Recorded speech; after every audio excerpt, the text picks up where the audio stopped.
Greetings, everybody. Welcome to TAY, Talk Amongst Yourselves. My name is Tanaka Mundwa, and it's an absolute pleasure to be in your company. So let's talk about some sports, shall we?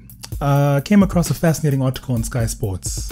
They put together a list of the out-of-contract XI, the best players that will be free agents come the summer should their circumstances at their respective clubs remain the same. It's quite a fascinating list because it has a lot of promising young talent, and also to go with it, a couple of players who are senior in age but can still do so much on the pitch. So what I decided to do is to take that team as it is and kind of spread the players across the top 8 Premier League sides and see who would be a good fit for, of course, player and said team. All right. Couple honorable mentions before I run you through the out of contract XI. Fernandinho is one who will be out of contract. There's a Julian Draxler, Luka Modric, who again, somewhere on the wrong side of 30, Luka Modric, but can still do so much on the pitch as it evidenced by his performances at Real Madrid. And yeah, a couple of others, Andros Townsend, Jeffrey Sloop. Crystal Palace are set to be the biggest losers should everything remain as it is, because they have Mamadou Sakho, Jeffrey Sloop, Andros Townsend, Christian Benteke, Patrick Bernard, and Wayne Hennessy, all set to be free agents in 6 months' time. Of course, anything could change between now and then, but that's just the situation on the ground at the moment. So the out-of-contract XI looks a little bit like this. Donnarumma, Haisaj, Ramos, Alaba, Bernat, Di Maria, Toivonen, Wijnaldum, Depay, and up front, Messi and Aguero. That's a 4-4-2 formation. So we're going to spread them across the league. It's difficult because I kind of wrestled with who are the top 6 clubs and maybe just leave it exclusively to them, but some of the players just didn't fit. So I opened it up to teams like Everton, who I believe are a top 8 club, and Arsenal, who are...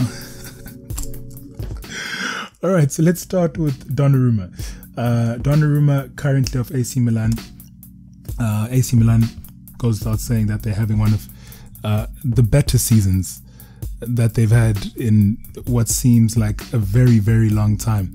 So AC Milan at this juncture kind of themselves top of Serie A. 23 goals conceded, 41 goals for, and again, Donnarumma's performances have, not in part, but in the main, been the reason for so much success for them this season. So over the past couple of seasons, if I may, Donnarumma has played plenty games. Keep in mind, he's just 21 years old, born 1999.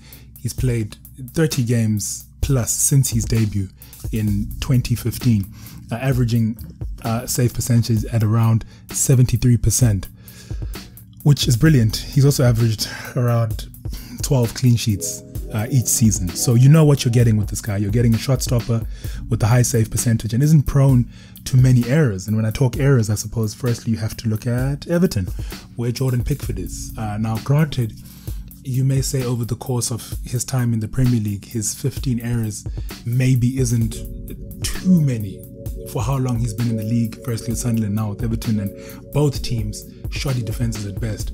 But you always get the sense with Jordan Pickford that he is culpable, that he is not too far away from a world-class save, but equally so not too far away from an absolute howler. And I think that's why Donnarumma would be a good fit at Everton, because of Jordan Pickford's, how erratic he can be behind the sticks. There is some argument to be made that he shouldn't even be Everton's, or rather England's number 1 come the Euros. That position should belong to Dan Henderson.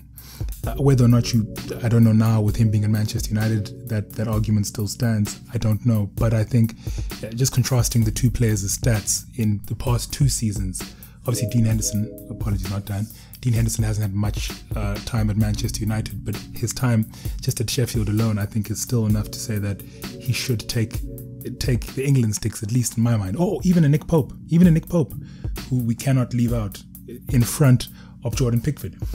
So I think Donnarumma would be a good fit at Everton, but I also think he would make a great fit at Leicester City. Not because Kasper Schmeichel has been bad. I think if you actually look at the stats, Kasper Schmeichel has been, in seasons gone by, at least last seasons, one of the top 5, top 10 performing goalkeepers in the league, which I think is good for Leicester City. However, he is getting on in age, 34 years old, and the conundrum becomes, do you want or do you want that situation where senior goalkeeper goes out and you have problems replacing him, or do you want to bring in a young starlet, phase him out, and then kind of have that young keeper kick on, which I think is the better arrangement. Off the top of my head, Manchester United, Edwin van der Sar, although he kind of went deep into it, and David De Gea coming in, which was a good transition of power. The same thing cannot be said for what's happened over at Chelsea since Peter Cech's departure. So how prepared will you be for your long-term goalkeeper leaving, and maybe bringing in a young guy who will observe for a season or two and then take the reins would make sense for a team like Leicester City, who, mind you, I think the ambitions at Leicester City are far greater than what they were previously. And when I say previously, I don't even mean when they won the Liga. I think in seasons even after that. I think now the ambition for Leicester City is to establish themselves as a top 4 side, and from then maybe mount a title charge that's sustainable into seasons after that charge, unlike what we saw previously under Claudio Ranieri. So Donnarumma, Leicester City, or Everton. Let's go into the right back position where Haysaj is, who currently plays for Napoli. For all of his, I shouldn't say flaws defensively, because I think defensively he has been found wanting at times this season, but offensively he offers so much. I think the perfect fit for him, just going across the leagues where I think United are strong in that position, Darren Wan-Bissaka. Listen, the jury's still out. I think Wan-Bissaka offensively still leaves much to be desired, and possibly another conversation can be had with regards to how much will he hinder Manchester United going forward, just his lack of offensive output. But I'm also looking around the league and I'm thinking Liverpool is set in that position. Arsenal are set. It seems Hector Bellerin will be the guy, which I really don't mind Hector Bellerin being your starting right back. There are worse options than Hector Bellerin. He's not the best, but there are worse options. I think the situation at Tottenham is dire with Serge Aurier in that position. Granted, there is Matt Doherty who's out at the moment, but Matt Doherty, for everything that he is, was a good deal for Mourinho, but I don't think he is, for the other teams that I've mentioned and across the top 8, he is up there in terms of what he gives. Good deal, defensively sound, but I think Haysaj naturally would be a better replacement or a better option, and definitely better than Serge Aurier. I think he's better than what Tottenham have in positions 1 and 2. And again, definitely better than Serge Aurier, and that's the big thing here. Serge Aurier is an absolute disaster. And sure, some days or some games there is some offensive output, you think maybe, but in the main, terrible. Next to Haysaj is Sergio Ramos playing in defense, and this one was a little bit easier for me with regards to Ramos. Now again, these situations could change and probably will, and unlikely to happen the way I'm putting them, but it was for good sport. Ramos, I think Arsenal makes the most sense for him, and remember, we're trying to link player and team, because Arsenal are a team in dire need of leadership. I think Bert Leno is good. I think in the midfield, Thomas Partey will eventually cement himself as the best midfielder that Arsenal have, central midfielder that they have, defensive midfielder. And I think up front, if you are to move Aubameyang and Lacazette interchangeably or have one or the other, I think the spine is almost good. Granted, offensively, I've said my say about Arsenal and how Aubameyang's getting on in age, and maybe there's a slight decline, Lacazette not too far behind him. But if you put a Sergio Ramos in that squad, you get leadership. For everything we know about Sergio Ramos and his time at Real Madrid, he has been prone to errors, has been prone to a red card. But what is absolutely undeniable about Sergio Ramos is that he makes that team defensively better every single time he plays. Whether or not he can cope with the strenuous nature of the Premier League, that's up for debate. But Thiago Silva's come in and hasn't done too bad. Probably couldn't play or shouldn't play every game, but I think he could be a massive addition to that Arsenal side with his leadership quality just alone. Leadership quality alone, and he's probably, again, undebatable, I don't know why I said probably, the best defender that Arsenal would have should he sign. Next to him is David Alaba, linked with so many teams across Europe. He's probably one of the better players with regards to his skill set and his age on this list. Isn't leaning too much towards the one side. Alaba, for me, would make sense at Liverpool. Manchester City just recruited big in this position. And really, I say Liverpool, but to be fair, Tottenham as well. Tottenham's defense is getting on in age. Dyer, it's Dyer. He can't play in that position. Defensively, that is. We've seen Alderweireld kind of peter off. And I think Alaba could be a good fit at Tottenham. But I think Liverpool as well, being now with Ben Davies there, the only other left-footed centre-back option, I think his versatility as well could potentially mean there is a reprieve on the left side for Andy Robertson, and he's offensively as good. So that versatility means Van Dijk could probably move to the right side. Alaba plays on the left next to Van Dijk, or potentially goes or even into midfield for Liverpool. And I think for Tottenham as well, his versatility could kind of shine in those positions, because he will be one of the better players at Tottenham, at least defensively. So Tottenham or Liverpool for an Alaba. Bernat was on the list as well, and he's so difficult to place. Honestly, I struggled with him, and I'm still struggling with him, which is why I don't have a place for him yet. But Juan Bernat is on that list. I don't know, maybe in the comment section, where do you think? Because look, Liverpool, again, if we just run through it, Manchester City, probably actually, now that I think about it, probably Manchester City. There's Zinchenko, and then there is faces there, Benjamin Mendy.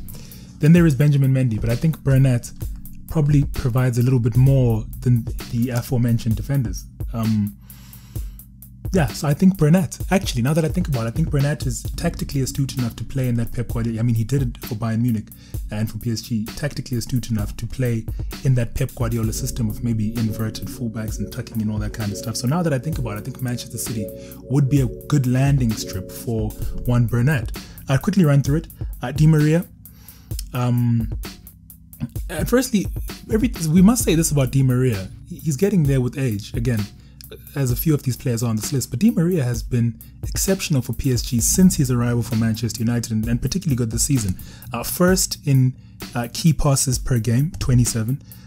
First in big chances created at 14. He's also got 4 Player of the Match awards, and his versatility again works. I think United. Look, and again, this is all make-believe. It's not to say that these things will go exactly as I'm saying them here, but he's played well for PSG on the right in the absence of Neymar, sometimes having to slot into midfield and play in that attacking midfield position. But he's played a lot of the games this season in Liga on the right-hand side, and has been quite astute in that position, as he always has been. Di Maria has been one of my favorite players since Real Madrid. Remember that season he had where he was literally playing for his life every single game? He's still that guy. I think it went wrong at Manchester United. We can kind of say a whole bunch of reasons, but I think that was more for club than player reason. Others will say no, good players should shine through irrespective, but it's not always that way.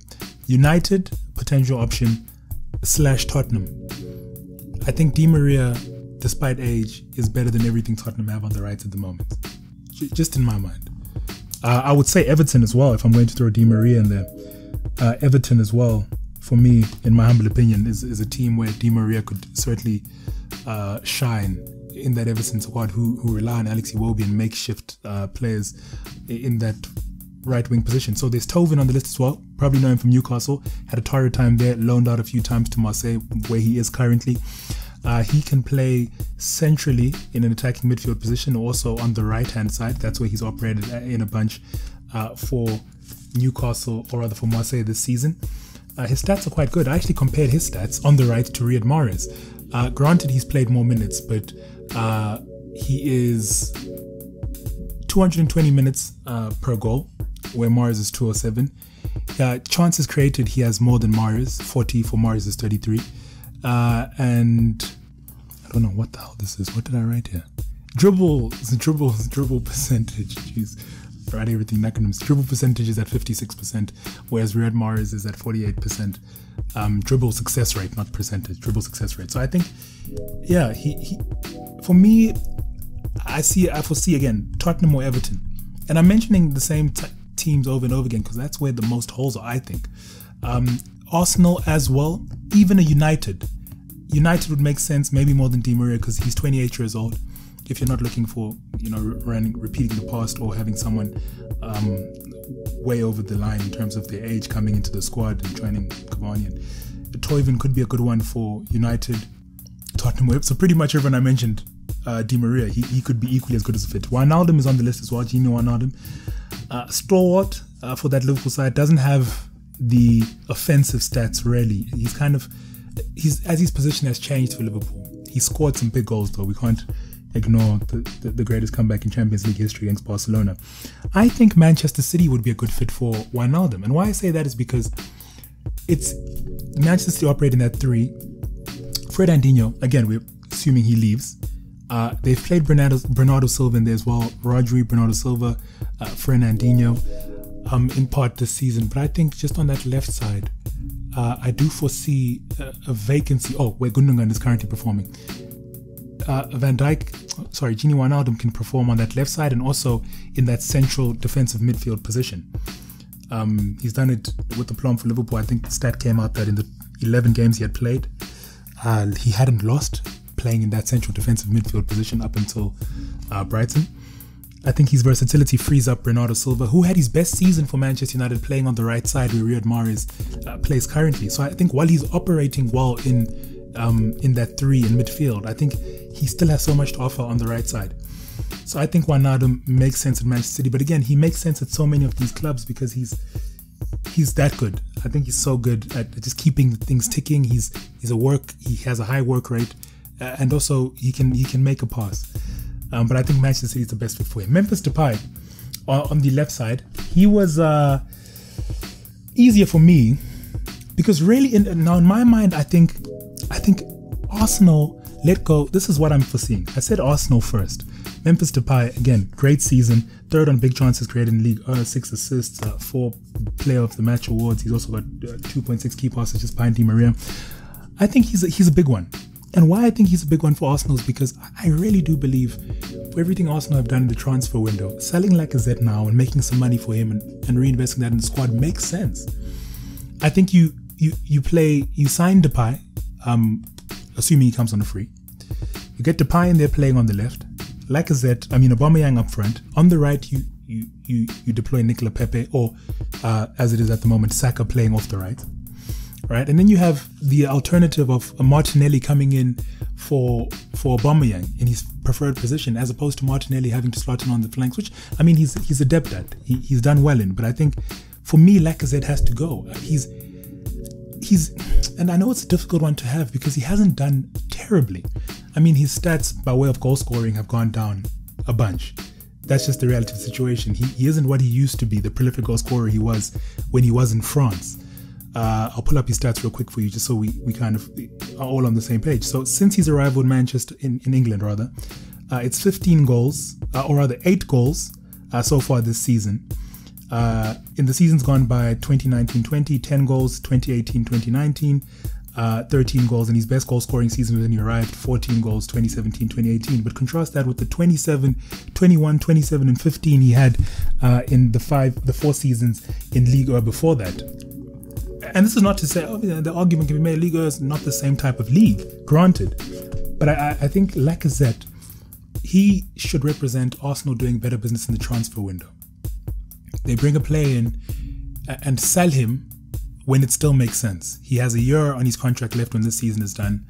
I think you could still make 40 million plus for Lacazette, who will be turning 30 next season. Because he hasn't performed terribly, but I just don't think he's what Arsenal need in this moment, to be fair.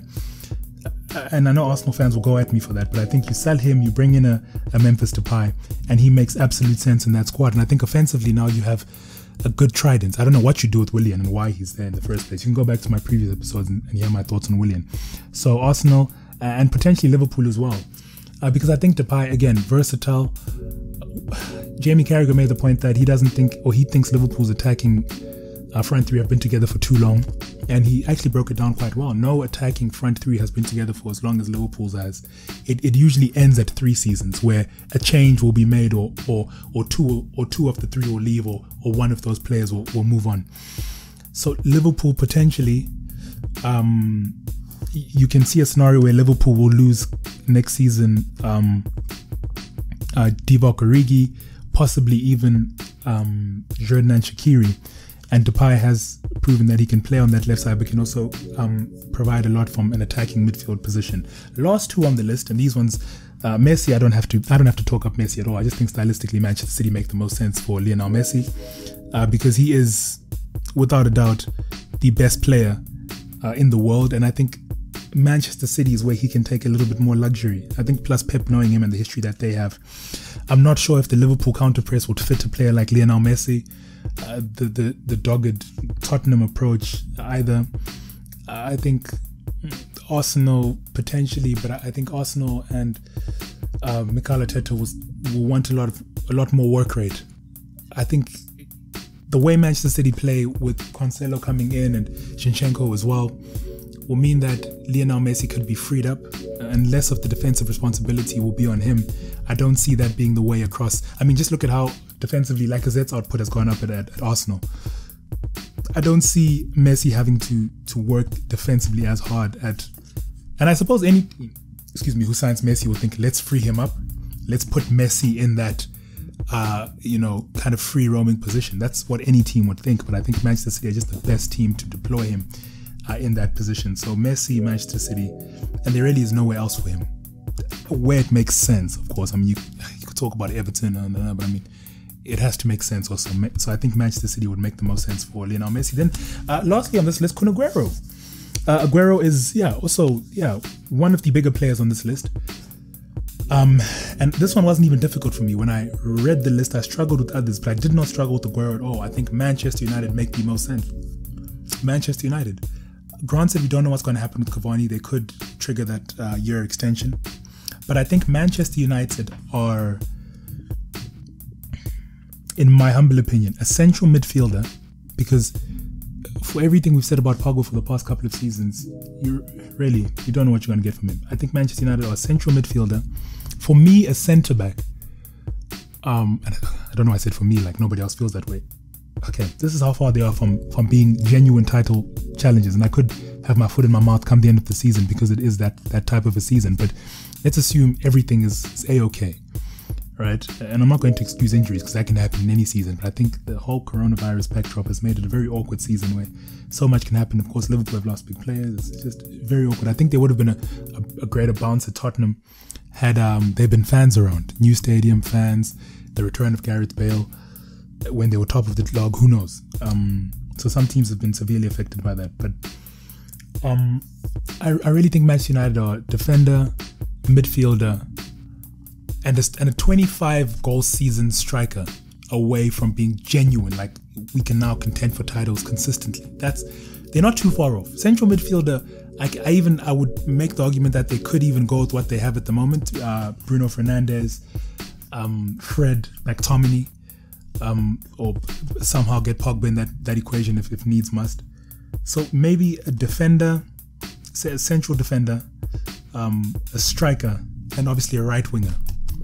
Right? That's how far Manchester United are away, or rather how close they are to being genuine title contenders. So I think Aguero coming in that squad.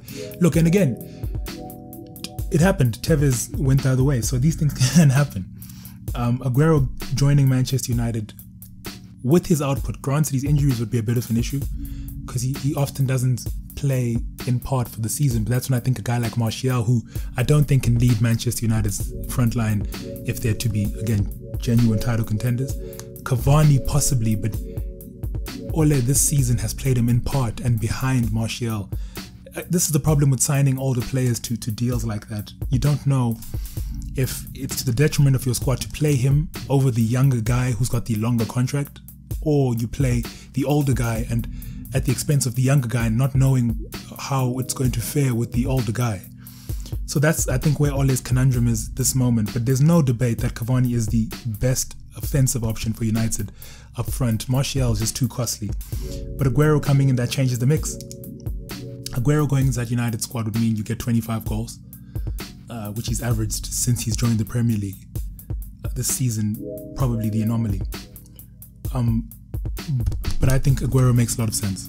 If it's even me, I'm moving on Cavani. I'm foregoing the 1-year extension for Kun Aguero because he's proven. You know what you're going to get. So that is my list of the out-of-contract XI and where I see them potentially fitting in the Premier League. I try to go across the top 8. I included Everton, Leicester, of course, United, Tottenham, Chelsea. So maybe just to run you through it quickly: Donnarumma, Leicester City / Everton, Hysaj, Tottenham for sure, Ramos, Arsenal, Alaba, Liverpool, Tottenham, Bernat, Manchester City, Di Maria, United, Tottenham, Everton. I said the same thing for Toivonen, Manchester City for me for Wijnaldum, Depay for Arsenal, Leicester City Football Club, or rather Liverpool Football Club, Messi, City, Aguero, Manchester United. I don't know who I left out. Did I not give anyone to any particular club? No, I think everything's covered. I think everybody's covered. All right, well, there you have it. That's my list. You know what to do. Get in the comment section, talk amongst yourselves, and let me know the out of contract XI where you see them fitting.